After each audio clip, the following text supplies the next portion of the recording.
60 and Beyond family, as well as the Niel Holistic Health family. So glad that you're here. By the title, you know what we're going to be hearing about today. You're going to be hearing about the vagus nerve. We know that many of you are familiar with the vagus nerve, so I'm just here to encourage you to do more research, because there's always more research becoming available to us. And if you've not heard of the vagus nerve, I'm just going to give you a little bit and then encourage you, inspire you, and motivate you to do more of the research on your own. I believe that the more you research it, that you'll find what works for you, the information that you need for your specific health. And we know that the more we know about how our bodies are made, the more we're going to be able to experience optimal holistic health of the spirit, the soul, and the body. So I want to introduce you once again, if you've never met the vagus nerve. It's the longest nerve in the body. It's considered the 10th cranial nerve. Technically, there are 12 cranial nerves, and the vagus nerve connects the brain and the body. I look at it as a communication system, because the cranial nerve, or vagus nerve, what it does is it communicates from our brain to our bodies, and our bodies to our brains. And it's part of the parasympathetic state. And many of my classes, most of my classes, I don't think there's a class that I miss that I don't bring up the parasympathetic state, because it's our rest and digest, relaxation, calm, peace state that we need to be in at certain times. And the parasympathetic state is what we get, or what we shift into when we begin to breathe very deeply, so that we're able to lower our blood pressure and to relax.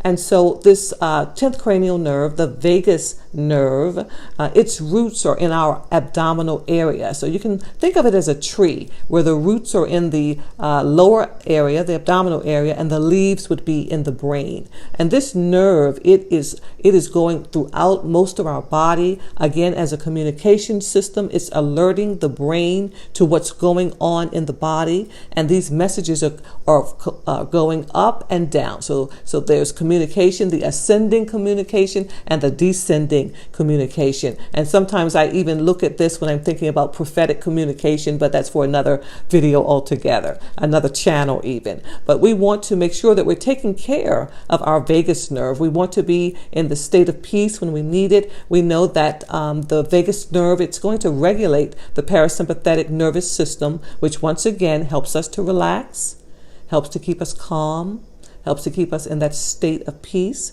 The sympathetic nervous system is that stressful flight or fight state. So when we're looking to be nice and relaxed and calm, we need to know how to shift into that parasympathetic state.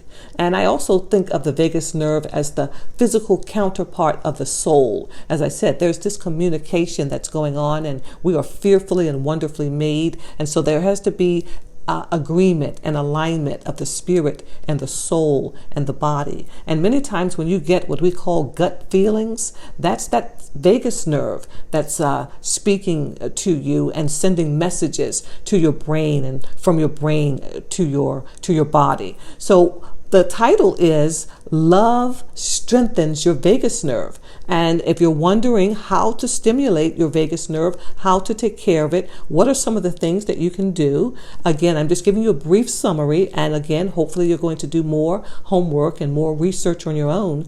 But what stimulates and helps us to care for the vagus nerve is exercise, deep breathing, knowing how to breathe properly. And I have videos that teach us how to breathe properly, breathing in and out through the nostrils so that we are bringing in oxygen. The vagus nerve really responds well to oxygen. The parasympathetic state needs that oxygen that comes in when we really breathe in deeply and get that breath to come all the way down to the abdominal area. And then as we exhale, we're exhaling through the nostrils again. We're helping the body to relax. We're helping the oxygen and the carbon dioxide exchange so that we have this ratio that gives us us what we need to settle into the parasympathetic state. So exercise, deep breathing, even massaging. There's a vagus nerve massage technique that you can learn elsewhere. Singing even helps to stimulate the vagus nerve.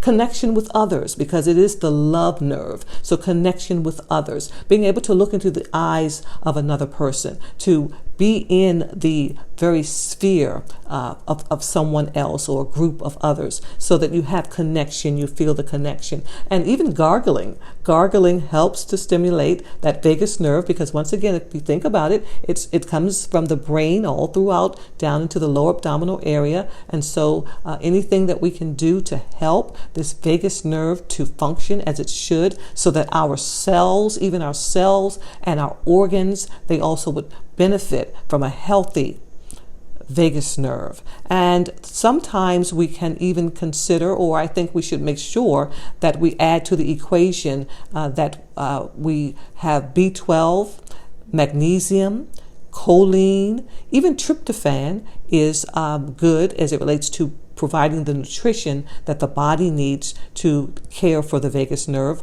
Bananas, spinach, and of course there's more. Just giving you a little bit to get you a little interested in the vagus nerve and to go out and be excited about researching. What are some of the causes? Just a couple. What are some of the causes of a weak vagus nerve? Trauma. Trauma really disrupts this nerve, diseases of the body, so that if you have imbalances in your sugar, in your glucose, if you have any types of diseases in the body, it's going to weaken the vagus nerve. If you have low energy maybe because of stress or diseases, whatever the reason, that also is going to affect the health of the vagus nerve. So we have this nerve that, again, we are fearfully and wonderfully made. We have this vagus nerve. It is really instrumental in the health of our bodies. I can't stress that enough. And so getting to know more about it and how you can care for it, I believe that it's going to allow you to have that optimal holistic health that you're looking for, spirit, soul, and body. And I want to end this message by saying that love strengthens your vagus nerve. So the more you have positive thoughts, the more you have love, the more that you have what we know about in our church is agape love, having love, just love. I can't stress that enough. God is love. And so the more love you have in your life, the more love you allow to flow in you and through you, the more you can see things from a positive perspective, the more hope you have, the more faith that you have.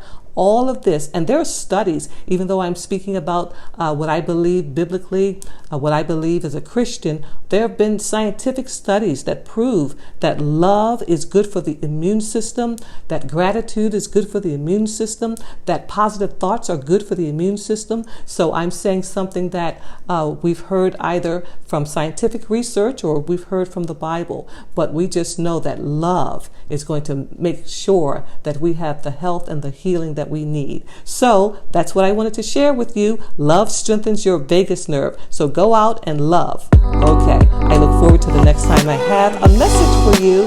God bless.